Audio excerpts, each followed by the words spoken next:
My name is Darcy. I live in a house with my husband, Carlos, and our daughter, Nikki. Carlos and I met in college and became close friends. I studied design, and he studied law.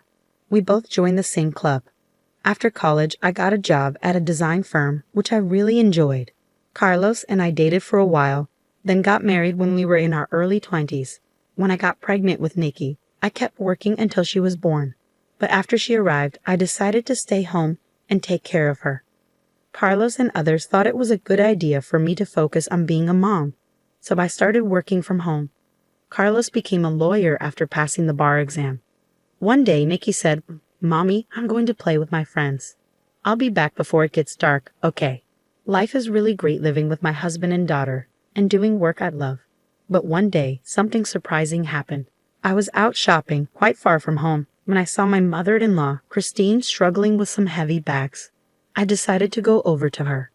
"Hi, mother-in-law." "Oh, Darcy, what a surprise," Christine said with a warm smile.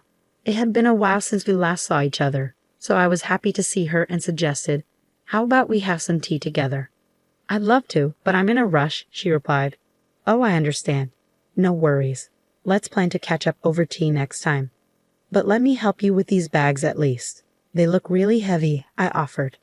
After a bit of convincing, I managed to load her bags into the back seat of my car. They were quite heavy, and carrying 2 of them would have been a challenge. "Thank you and sorry," Christine said with a smile. It made me feel better that being a bit assertive was okay. Plus, there was something I wanted to talk to her about. As we drove to her home, we chatted about various things. Since it takes about 3 hours and 30 minutes to get to our in-laws' place, we can't visit often.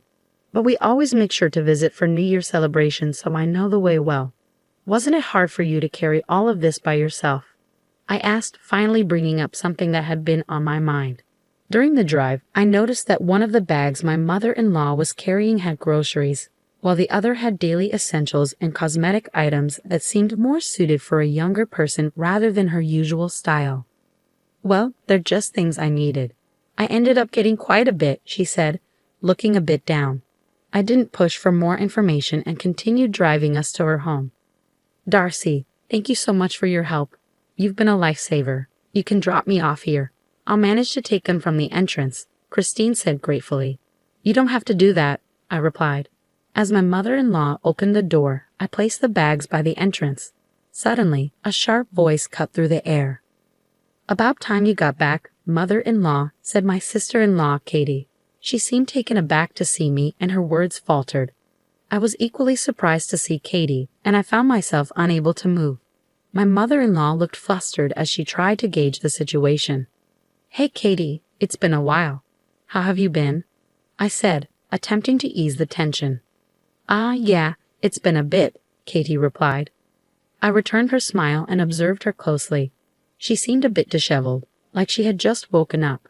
Holding her phone, she appeared a bit distracted. Her interrupted sentence left me feeling a bit suspicious. "I'm sorry for dropping in unexpectedly. I saw mother-in-law struggling with the bags while I was shopping nearby.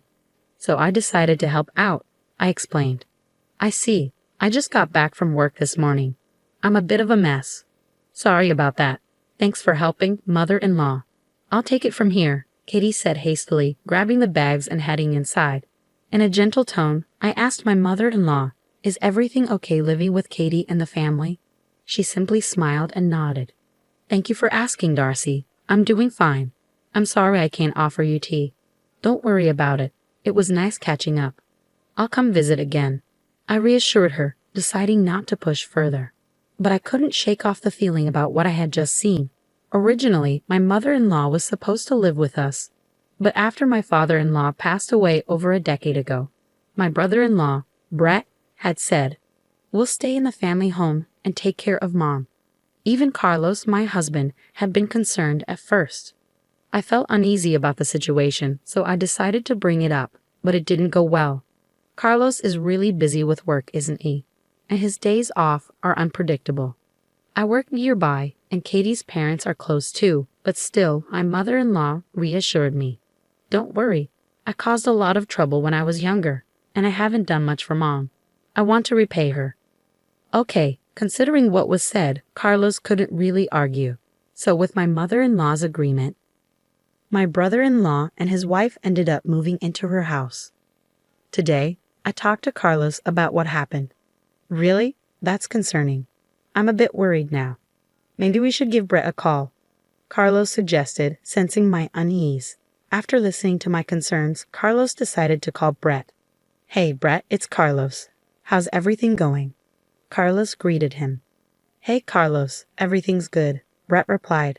After some small talk, Carlos steered the conversation toward the topic at hand. These calls usually ended up with Brett talking about how great things were between him and Katie, and this one was no different. Glad to hear things are going well for you, Carlos said politely. Yeah, we're planning an extended vacation next week. Is Mom coming along? Brett inquired. Well, Mom actually said it's fine if it's just the two of us, Carlos responded. Carlos and I exchanged glances. It wasn't unexpected considering my mother-in-law's nature, but we did notice Brett pause for a moment.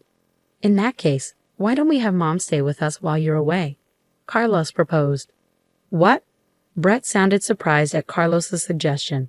I glanced at Carlos, who gave me a reassuring smile before continuing. We haven't seen Mom in a while, and I think Nikki will be thrilled. I'll reach out to Mom. So it's settled, Carlos stated firmly. Hey, hold on. Carlos interrupted before Brett could respond further. He took a deep breath, his expression serious as he looked at me. This was a chance for us to delve deeper into the situation with my mother-in-law. After that, Carlos quickly finalized the arrangements with Brett. I coordinated with my mother-in-law, and she agreed to stay with us for about a week. Granny's coming today, Nikki exclaimed excitedly. Yes, it's going to be fun, I replied. Nikki adores her grandmother, so she was thrilled about her visit. A few days later, my mother-in-law arrived with only a few belongings. As soon as she stepped in, she seemed relieved and bowed her head. I'm sorry for imposing for a whole week, she said. No need to apologize. We're glad to have you here. Nikki has been looking forward to it, so please make yourself comfortable, I reassured her. And so we spent a week together with my mother-in-law. However, I couldn't shake off the unease I felt about her behavior from the very beginning. Before her arrival, I had cleaned up the home office I usually work in to make space for her. When I showed her the room, she immediately said, "Oh, you've set up such a nice room for me. I feel guilty. I'd be fine with just a corner. Don't worry about it. Please feel free to use the room. I only use it for work anyway," I insisted, but she still seemed apologetic. With the kids off school, I had planned to make lunch for the three of us when my mother-in-law surprised me by saying, "Let me cook. Can I use the fridge?" Despite my insistence that she should relax, she kept insisting on doing household chores. Eventually, I managed to convince her to unwind in the living room while Nikki kept her company. Throughout the day, she would make comments like, "Oh, don't trouble yourself with snacks for me. I'm not worth it," or "I'm fine with whatever leftovers there are." Cold food is enough for me, as if she was an outsider rather than family. It was hard to see her belittling herself like this when she used to be much more lively. When Carlos came home and saw my mother-in-law chatting with Nikki, I filled him in on her behavior. "I understand. Thanks for telling me. I wish she would see her own worth more. Let's keep an eye on her. It's only the first day, right?" As it got late and we were getting ready for bed, my mother-in-law surprised us again by saying, "I guess I'll use this spot for a bit," referring to the basement floor as a place to sleep. "Mom?" Carlos was speechless. I calmly said, "Mother-in-law, please consider this your room until you leave. Use a blanket so you stay warm." "But won't that be a bother?" she asked. "Absolutely not. We want you to feel comfortable and enjoy your time here," I said earnestly, looking her straight in the eye. Her behavior hinted at the kind of life she'd been living with her own family. When I smiled warmly at her, my mother-in-law's eyes welled up with tears, and she finally broke down. "It's been 10 years since I've slept in such a warm place. Thank you." The revelation hit me hard, and Carlos's voice dropped several notches, filled with disbelief. "Mom, tell us the truth. Are things okay with Brett and the others? How's life really been?" My mother-in-law let out a nervous chuckle before answering. "Well, okay might be pushing it, but I have to manage, right? I mean, if they kicked me out, I wouldn't know what to do at my age." Slowly, she started to open up about the harsh reality of her life. It was far worse than we had imagined. She was doing all the housework in that house. Whenever Katie wasn't happy, she'd get yelled at. All the shopping duties fell on my mother-in-law's shoulders. She was even covering most of the living expenses. It became clear that her son-in-law and his wife had ulterior motives when they suggested living together, mainly to exploit my mother-in-law's finances. My mother-in-law would only eat after Brett and Katie were done, usually in the unheated basement, leaving her freezing during the winter months. "It's been a while since I've had a meal like today," she confessed tearfully. "I've always been alone, you know," she revealed. "What? Are you serious?" I was shocked by her revelation. It turned out that my mother-in-law wanted to sleep in the basement because it had become the norm for her in her previous home. Carlos and I were speechless. Initially, when Brett and Katie moved in, they were kind to her. At first, my mother-in-law was happy and thought it was a good idea to live with them. However, as the years passed, their behavior changed drastically. In the beginning, Katie used to cook and Brett would help with other chores. "I'm so tired, Brett. You work so hard. Let me take care of things today. You should rest," Katie would say. "Really? Thanks, Mom," Brett would reply. That was probably the beginning. "I'm really tired today," my mother-in-law would say. "Oh, sorry, Katie, I have plans with the neighbors today," Katie would reply. "What? You're prioritizing them over me?" Katie would retort. "Oh, I apologize." "That's selfish of me," my mother-in-law would say. "No, that's not it. Don't worry. I'll prepare dinner when I get back," Katie would assure her. "This is my room, and this is Brett's room," my mother-in-law would assert. Gradually, Brett and Katie started to manipulate and exploit my mother-in-law more and more. Eventually, she found herself shouldering almost all of the household chores and contributing financially as well. At first, my mother-in-law used what used to be my father-in-law's study as her room. It was a well-equipped space with a bed and other furnishings, and she was happy to have such a cherished space as her own. However, even the study wasn't safe from Katie's interference. One day, Katie suggested, "Let's renovate this old study." "Hold on, Katie, this was my husband's beloved study. Can we please leave it as it is?" my mother-in-law pleaded. "I'm just thinking about your comfort," Katie would insist. "Why are you making me out to be the bad guy?" my mother-in-law would question. "I'm sorry, but I prefer it the way it is, really," she would say. "This room is outdated. It's worthless with all this junk," Katie would argue.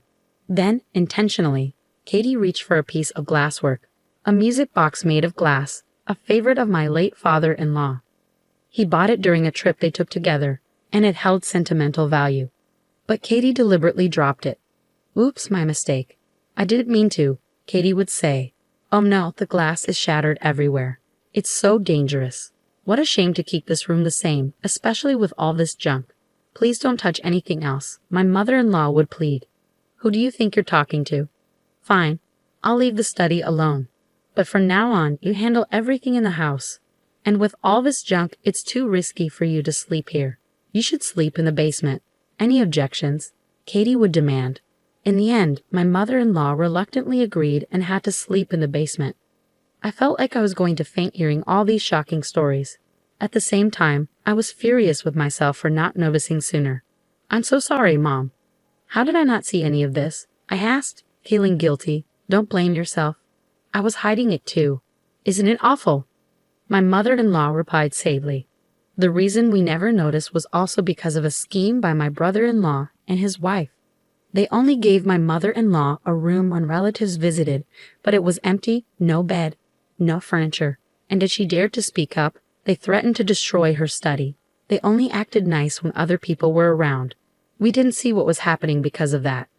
If my mother-in-law and I hadn't bumped into each other that day, this might have continued even longer. The thought sent chills down my spine. "I always wanted to talk to you about this, but that study and that house are full of memories with my husband," my mother-in-law said tearfully. Tears streamed down her face, and I couldn't hold back my own.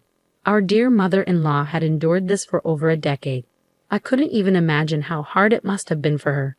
How could her own family do this? They're heartless, I exclaimed, pulling her into a tight hug. "Darcy, I need to step out for a moment," my mother-in-law said, her voice trembling with emotion. After we cried together, Carlos gently rubbed my back and spoke softly. "Don't worry, Darcy and Mom. I'll take care of this. Please look after Mom, Darcy." I nodded silently. "Got it.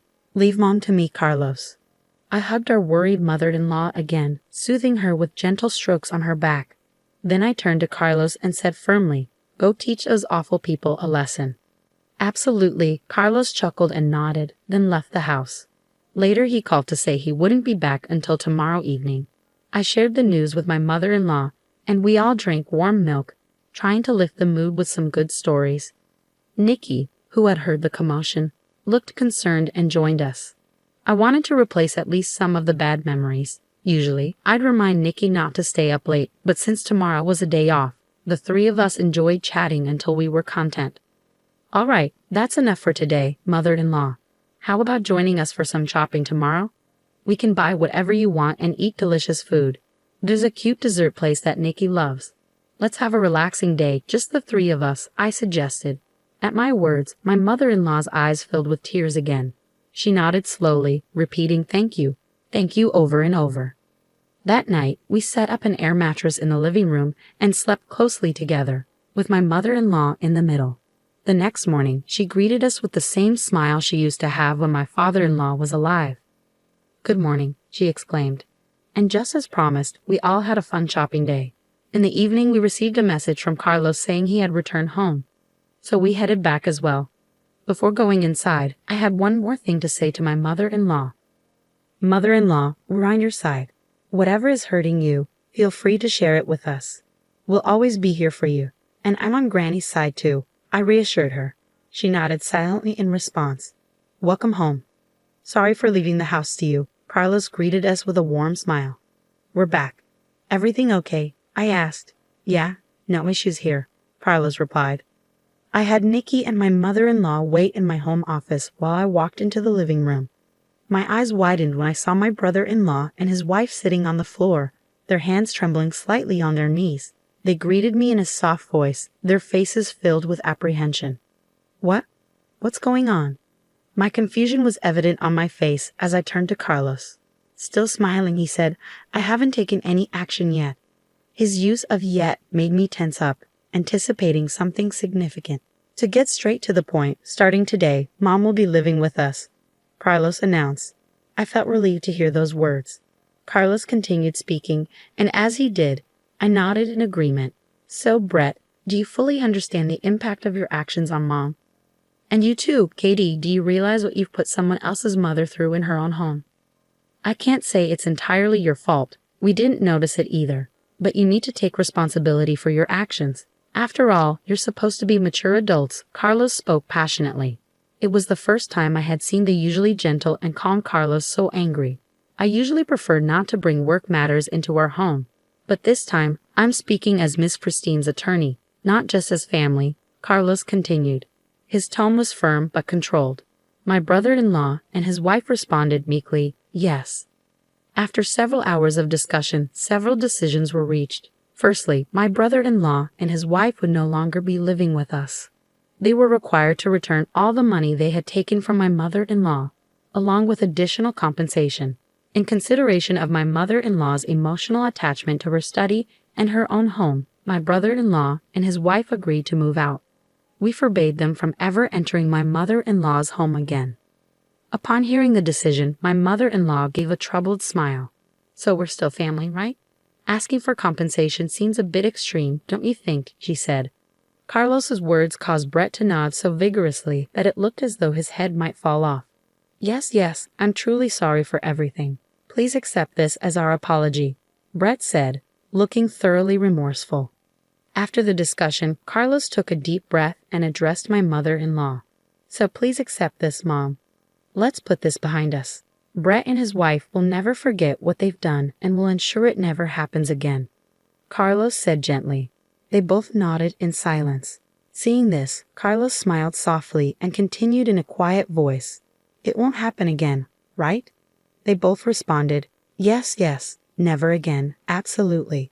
So the conversation came to an end. Within a few months, we received the compensation that Carlos had arranged for my brother-in-law and his wife. My mother-in-law wanted to give it to us, saying it was because we had helped her, but we refused. She insisted, so we agreed to accept a small amount each month for groceries and let her use the rest. "Carlos, what did you say to Brett and his wife?" I was curious about that day, so I asked him when we were alone. I said to Carlos. Carlos scratched his head, even though it wasn't itchy. Don't worry about me losing my cool, okay? Why would I? You stood up for your mom, and they regretted what they did. I replied. Actually, Carlos had contacted Brett immediately after hearing what had happened. It's rare for me to get angry, but when I do, people say I'm pretty intimidating. I think I really scared them when I called. Carlos said. He told me where he was right away. Although a bit distant, he drove straight to the destination. Upon arriving, he'd immediately confronted the two. I couldn't just let it slide, especially because he's my brother, and I trusted him with Mom. I didn't know all the details, but judging by how scared they both looked, Carlos must have been really intimidating when he was angry, I thought. As they left, they bowed deeply, saying, "We're truly sorry." Well, mother-in-law seems happy, and so does Nikki. I'm happy too. Thank you for standing up for us, Carlos. I'll keep doing my best for our family, even after everything. It's reassuring to know we can still be a happy family. I said, grateful for my reliable husband and for my mother-in-law, who chose to lean on us. From now on, I'm determined to make up for the hardships by being a devoted daughter-in-law and doing my best in every way.